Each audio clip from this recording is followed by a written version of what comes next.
सकाळी 6:15 वाजता श्री साईबाबा संस्थान प्रति शिर्डी शिरगाव इथून आम्ही निघालो गणपतीपुळेकडे.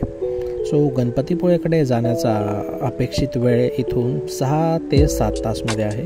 त्याच्यात पण 2 ते 3 रस्ते आहेत. तर पहिला रस्ता आहे आपला लोणावळा खंडाळा त्या साईडने, जो की पुढे माणगावला जोडतो, आणि दुसरा रस्ता आहे हिंजवडी तामिनी घाट त्या साईडने, तो पण पुढे जाऊन माणगावला जोडतो. सोमाटणे फाट्यावरून आम्ही निघालो आणि भूमकर चौकातून पुढे गेल्यानंतर आम्हाला हा बोर्ड दिसला.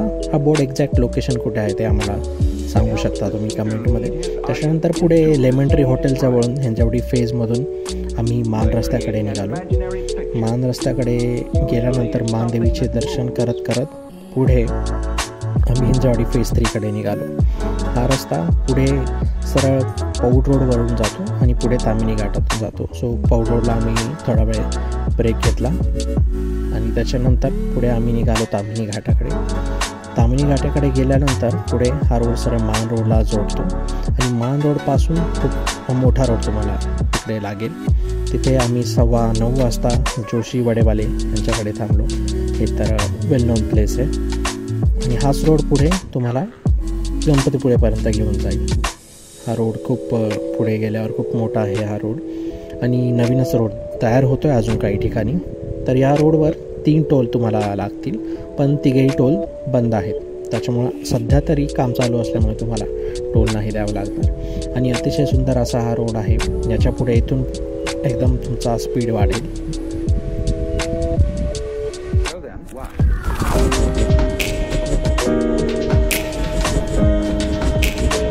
पुढे तुम्हाला काही ठिकाणी बोगदा पण लागेल. हा बोगदा बऱ्यापैकी लांब आहे अंतराने आणि मी तुम्हाला सजेस्ट करेल की या रस्त्यावरून गाडी थोडी हळू चालवा, कारण अजून पण काही ठिकाणी मध्ये बॅरिगेड ठेवलेत. पुढे तुम्हाला दिसेल की चिपळूण वगैरेचे बोर्ड लागलेले आहेत. हाच रस्ता पुढे सरळ चिपळूणमधून जातो, रत्नागिरी चिपळूणमध्ये तुम्हाला ट्रॅफिक लागू शकते, कारण मेन चिपळूण गावात अजून पण पुलाचे बांधकाम चालू आहे. त्याच्यामुळे तुमचा स्पीड कमी होऊ शकतो. तिथेच एक तुम्हाला ट्रॅफिक लागेल.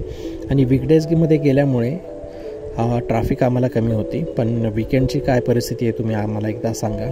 पुढे हा रस्ता रत्नागिरी खेड आणि काही ठिकाणी तुम्हाला मध्ये असा रेल्वे पूल लागेल. हाच रेल्वे पूल पुढे गणपतीपुळेचा जो छोटा रस्ता आहे तिथे जाऊन मिळतो, जो की तुम्हाला मी पुढे व्हिडिओमध्ये सांगेन. खूप छान रस्ता आहे. या रस्त्याला तुम्हाला 2-3 CNG पंप दिसतील, पण तरी थोडीफार ट्रॅफिक आहे त्यांना या मेन रोडला. पुढे गेल्यावर काही अंतरावर तुम्हाला उजवीकडे वळावं लागेल आणि तिथे हा बोर्ड दिसेल तुम्हाला गणपतीपुळे, जिथून गणपतीपुळेचे अंतर आहे फक्त 40 किलोमीटर. तिथून तुम्हाला रस्ते छोटे लागतील आणि नागमोडी वळणे आहेत. इथे तुमचा स्पीड कमी होईल आणि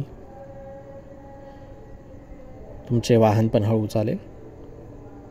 हा तोच रस्ता आहे जिथे मी सांगितलं तो रेल्वे पूल होता, तो पुढे जाऊन ह्याच रस्त्याला मिळतो. तो रेल्वे पूल पण ह्या रस्त्याने पुढे जाताना तुम्हाला दिसेल. पुढे आम्ही काही ठिकाणी थांबलो, तिथे साईडला आंब्याच्या वगैरे बागा होता.